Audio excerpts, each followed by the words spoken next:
It's been a hot minute since I opened up a can on mic, but hey everybody, welcome to the oh-so-wonderful Guild War, and we're starting off with a bang. I see Conqueror Lilias, I see Choux, I see Mercedes. Alright, time to prep with Sinji, kill with Zahhak, and then we'll strip with Alencia.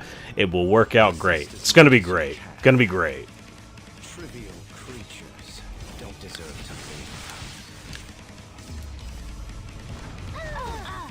Dude, a lot of these Mercedes are getting really close, so I'm starting to wonder how a lot of them are built. So they're either being built like counter, and I'm not seeing the counters, and they're actually have a little bit of thickness, because my Zahhak is actually really strong. So I'm not sure what like a lot of the Mercedes are starting to do. Maybe they are starting to like bulk up a bit, but hey. Usually everything kind of works out in my favor, because Zahhak, you know, happens to give himself invincibility, so it's really not even an issue, and then I have my second DPS there to just kind of deal with anything that didn't survive the initial hit. But hey, either way, that match worked out. We're all good to go. Next. Okay.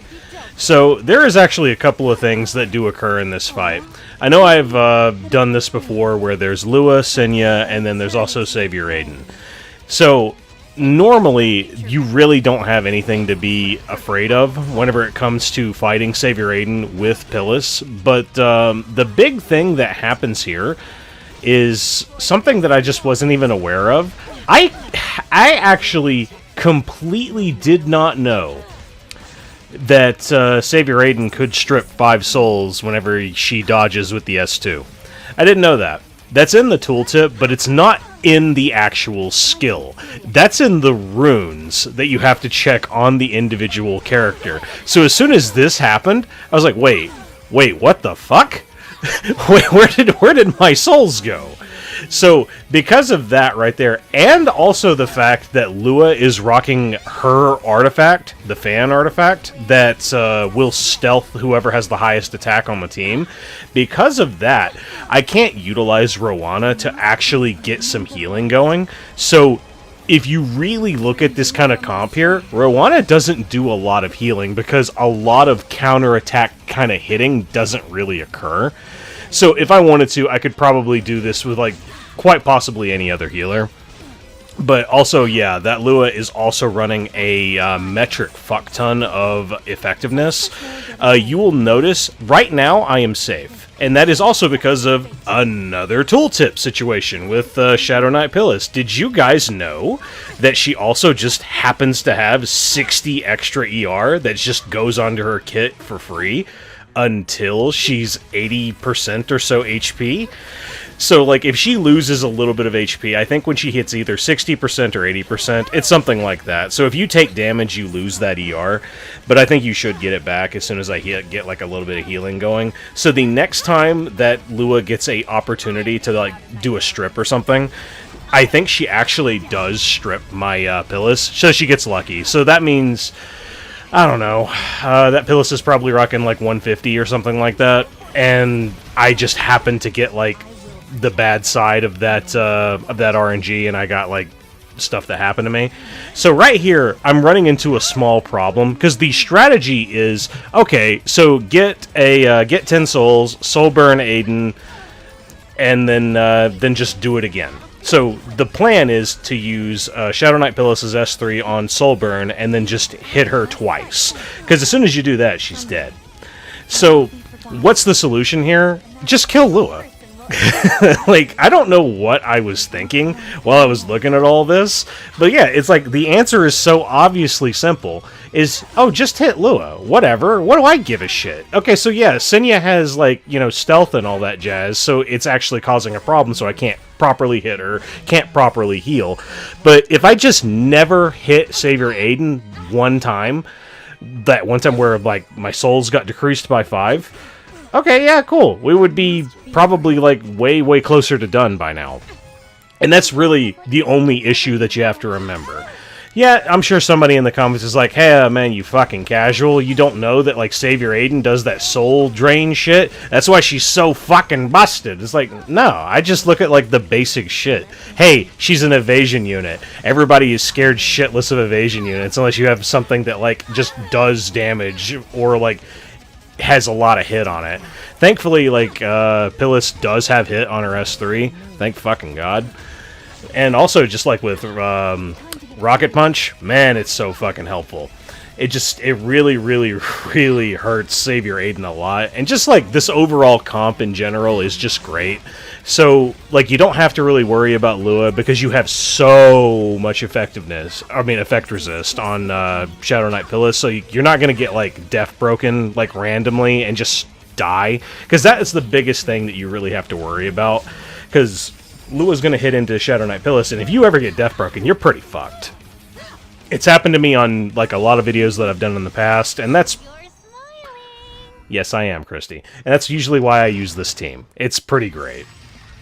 So, hey, you guys ready to do another one? Okay, well, I'm going to go ahead and be nice to you, and I do edit this fight down, because everything just so happens to, like, merge in just the right way. So hey, there you go. We just went down 30 turns because the Choux is really nothing special. She doesn't do a lot of damage. This is just taking a while. That's all it is. Now, the Senya, on the other hand, is actually rocking her first EE, the one that gives her. She has it's not life drain, but like yeah, she recovers whenever she does her S1. So instead of having a greater attack buff whenever she does S3, instead, yeah, every time she S1, she heals.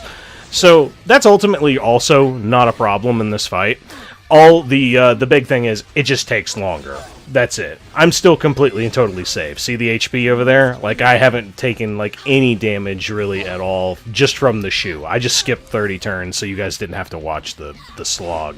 Because I think this whole fight ends at around, like, what, 30 turns remaining? Which, yeah, that's kind of bad. But ultimately, a lot of that was, I could have autoed this. I really could have. I just chose not to, because I was really comfortable while I was doing this, so I was just laying on the couch while I was doing Guild War. That's, you know, we all have those kind of days, don't we?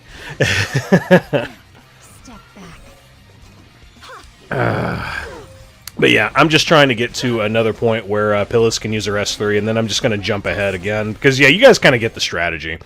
Yeah, you're just basically whittling it down. Very, very safe. Because, yeah, like, my health still hasn't been touched. There is no close opportunities at any point in time fighting this comp. So, to those of you who are not aware, I use Christy, Shadow Knight Pyllis, and Roana anytime I have to fight Lewis and Choux, because this team completely autos it. It just completely autos it. And the biggest premium thing that you need, at least just to make it faster, is Rocket Punch. That's the only reason why Rocket Punch is there. And because I have Rocket Punch, I don't ever have to worry about stupid shit like Senya on EE S1, because if I didn't have Rocket Punch, I very well may not have been able to kill her, because she would out-heal like the damage that I'm dealing. So that's the only thing that you gotta remember, and of why you would need Rocket Punch. Oh hey, cool, it's one of my other favorite teams, Conqueror, Lilias, Mercedes, and Rimuru. However, will I fight that? Oh, I know. Let's just do the same shit that we did for the last fight, except instead of Alencia, we'll bring Krau to tank the Rimuru hit, because Rimuru's fucking stupid as shit. Like, I kind of can't believe Rimuru has fallen off as much as he has. I used to see this fuck in every single fight, like, ever, and now I, like, almost never see him. It's like, guys, Rimuru's still retarded. I hate this prick. But whatever. I guess, like, whenever you do have as many options as I do, you can kind of really, like, use a lot of different things to go into Rimuru.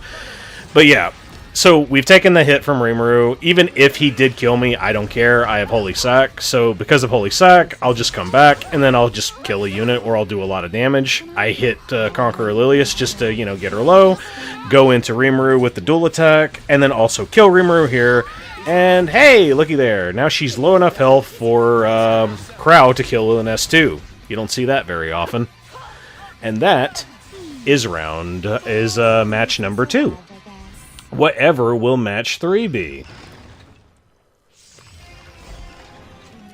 Okay. So we get a little bit of something different. Conqueror, Lilias, Arby, and Choux. So, what am I going to do? Well, I'm just going to, like, completely tank down with this, because a lot of times whenever I fight Arby, if I ever take... anytime I fight Arby, I kind of expect them to be, like, 250.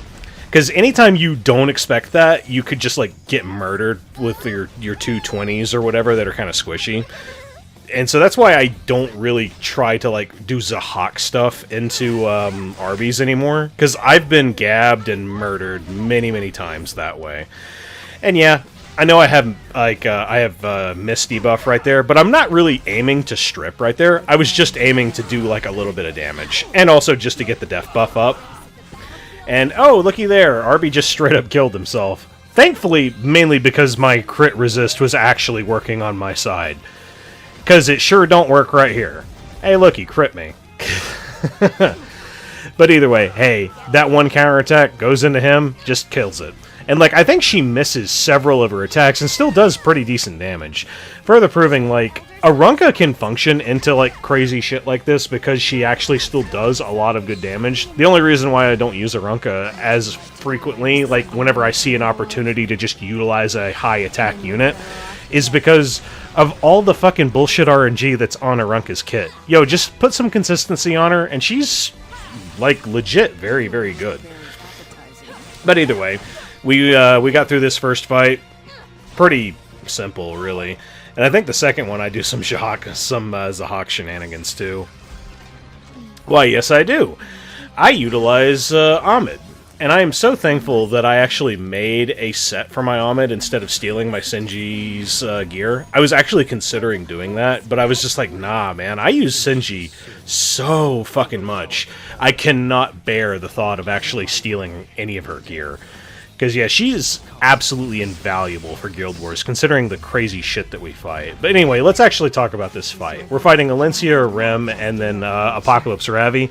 The big goal here is, okay, we'll use Ahmed, we'll boost up a little bit, and then we're going to put the Swift attack on Sylvan Sage Vivian.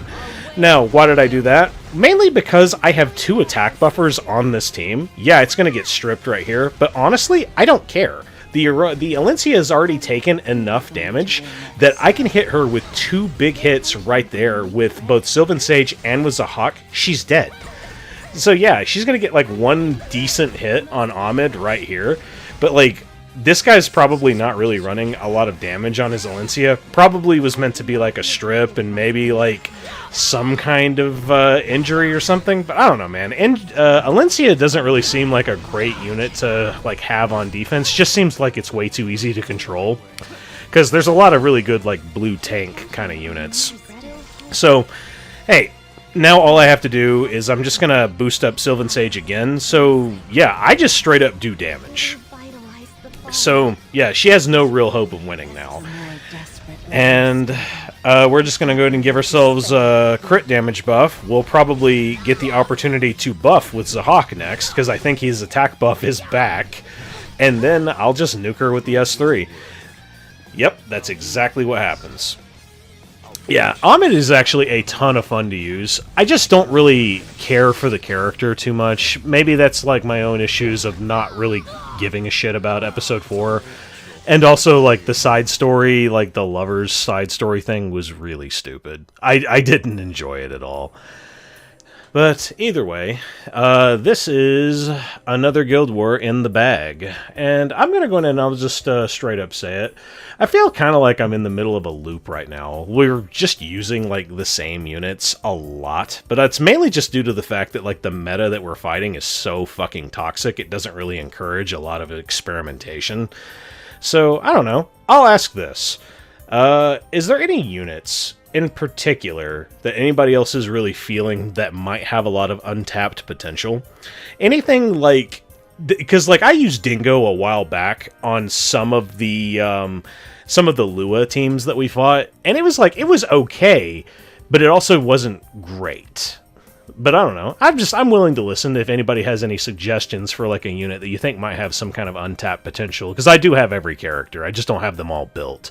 And I think I'm just lacking a lot of direction to, like, actually try to build a unit. I don't know. I think I need a new character, or something to invest in general.